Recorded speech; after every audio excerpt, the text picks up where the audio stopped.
मस्त हिरव्यागार ताज्या मिरच्या मिळाल्या. त्या धुवून घेतल्या, उभी चीर दिली आणि त्यातल्या बिया काढून टाकल्या. बिया काढल्या की तिखटपणा कमी होतो. 2 चमचे शेंगदाणे भाजून घेतले, 2 चमचे सुकं खोबरं आणि त्यातच 1 चमचा तीळ भाजले. 7-8 लसणाच्या पाकळ्या भाजल्या आणि गॅस बंद केला. आता त्यामध्ये 1 चमचा धनेपूड आणि अर्धा चमचा जिरं घातलं, तेही परतलं. खोबरं डिशमध्ये काढून घेतलं आणि थंड करायला ठेवलं. थंड झाल्यानंतर त्यामध्ये चवीपुरतं मीठ घातलं आणि अर्धा चमचा लाल तिखट घातलं. आता हे सर्व मिक्सरच्या भांड्यामध्ये काढून घेतलं आणि त्यात थोडी कोथिंबीर घातली आणि मिक्सरमध्ये जाडसर वाटून घेतलं. आता हे एका डिशमध्ये काढून घेतलं.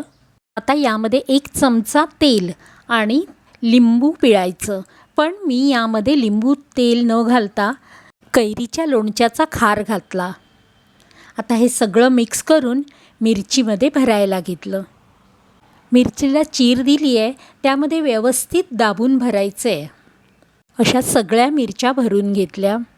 नंतर एक तवा गॅसवर ठेवला आणि त्यावर 1 चमचा तेल घातलं.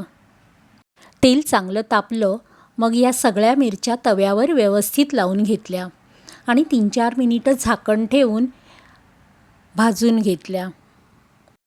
तव्यावर तेल सोडून या मिरच्या सर्व बाजूनी चांगल्या खरपूस भाजून घेतल्या. भाकरी चपातीबरोबर कशाबरोबरही ह्या मिरच्या खाता येतात आणि 8 दिवस टिकतातही. या मिरच्या कशा झाल्या हे मी सांगणार नाही, तुम्ही एकदा करून बघा आणि मला सांगा कशा झाल्या.